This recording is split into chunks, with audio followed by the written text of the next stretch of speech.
Meerut GP block haunted house horror. ये कहानी है इंडिया के सबसे मशहूर भूत बंगलों में से एक, मेरठ जीपी ब्लॉक की।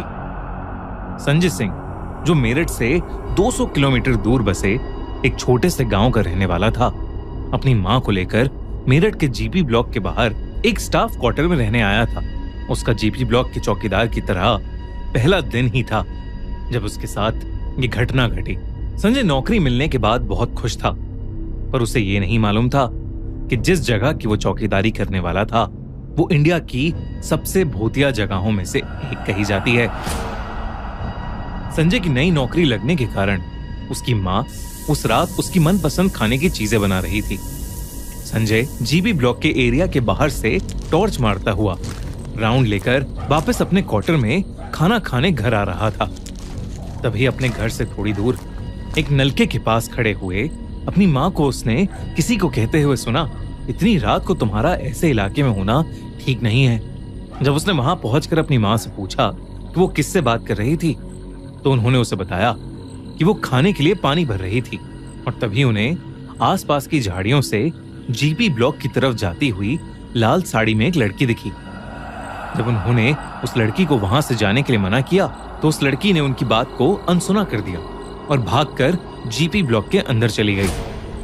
संजय और उसकी मां दोनों को उस औरत का रात के इस समय झाड़ियों और जंगल से घिरे जीपी ब्लॉक के अंदर घुसना ठीक नहीं लग रहा था। और इस डर से कि कहीं पहले दिन ही जीपी ब्लॉक में कुछ अनहोनी न हो जाए, संजय वापस जीपी ब्लॉक के अंदर जाकर उस औरत को ढूंढने लगा।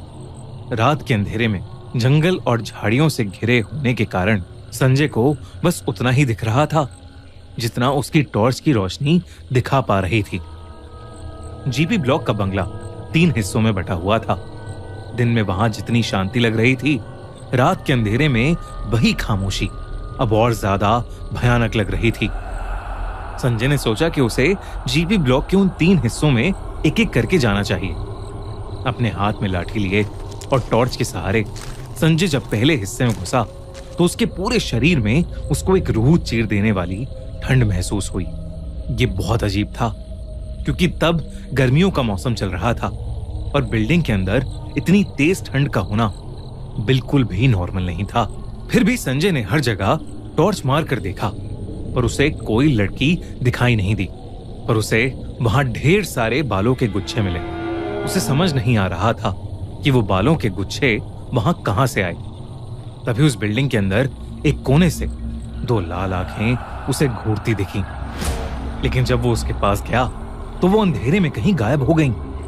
संजय ने पूरी बिल्डिंग छान मारी लेकिन उसे कुछ भी नहीं मिला, पर उसे हर वक्त वहां पर किसी की मौजूदगी महसूस हो रही थी।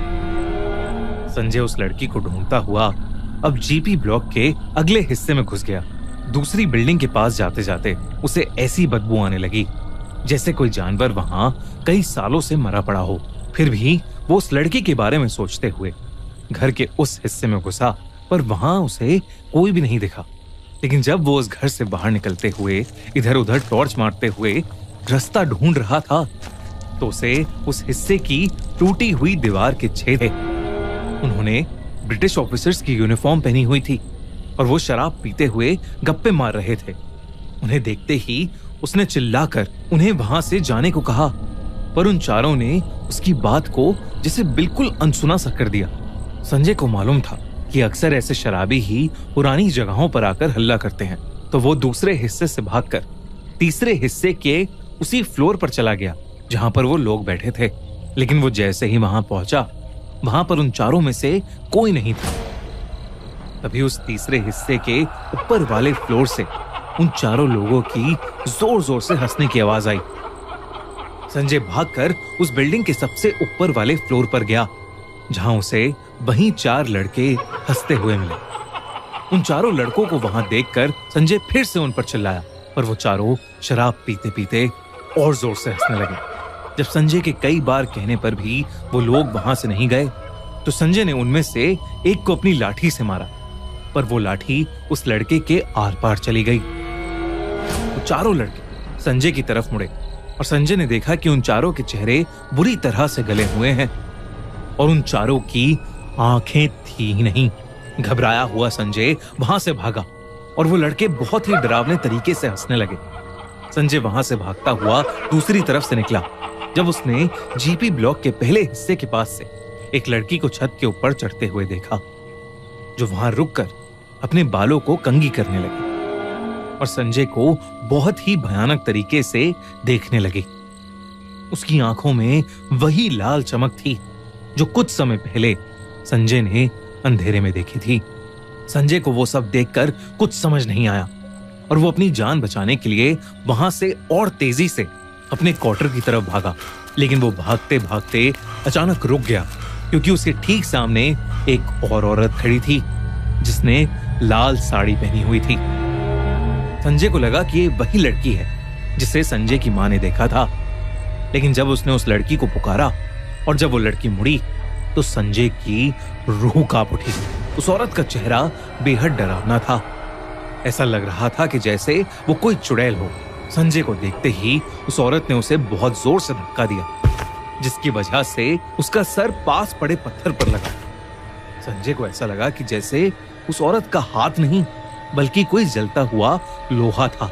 संजय दर्द में बहुत जोर से चिल्लाया और उसी दर्द में कर्राते हुए संजय ने देखा कि वो लाल साड़ी वाली औरत हवा में उड़ती हुई जीपी ब्लॉक के अंदर जाते जाते कहीं गायब हो गई। उसकी मां संजय की चीख सुनकर उसके पास आई तो संजय बहुत बुरी तरह से डर से कांपता हुआ जीपी ब्लॉक की तरफ देख रहा था। तभी संजय ने अपने कान में एक औरत की आवाज सुनी जो जीपी ब्लॉक के अंदर से सिर्फ संजय को सुनाई दे रही थी और जो उसे कह रही थी, मैं हमेशा यहीं रहूंगी और अगर तू और तेरी मां यहां फिर से आए तो मैं तुम दोनों को जान से मार दूंगी। संजय की मां भी घबराई हुई उसे स्टाफ क्वार्टर के अंदर ले गई। तब उसकी मां ने देखा कि संजय की छाती पर किसी इंसान के हाथ के निशान थे। उस दिन के बाद संजय ने वो नौकरी हमेशा के लिए छोड़ दी। बाद में उसे पता चला कि जीबी ब्लॉक में पहले ब्रिटिश आर्मी की बिल्डिंग्स थीं और वहां पर अक्सर लोगों के साथ ऐसी ही चीजें हुई हैं। कई लोगों को वहां ब्रिटिश आर्मी के टाइम के ऑफिसर्स दिखे हैं और कई लोगों को वो लाल साड़ी वाली औरत। संजय समझ गया था कि उस दिन वो मेरठ के भूत बंगले से बाल बाल बचा। मेरठ जीपी ब्लॉक के बारे में कई अफवाहें, कई लोग उसे इंडिया का सबसे हॉन्टेड भूत बंगला कहते हैं तो कई कहते हैं कि ये सब एक झूठ है। हमें कमेंट्स में जरूर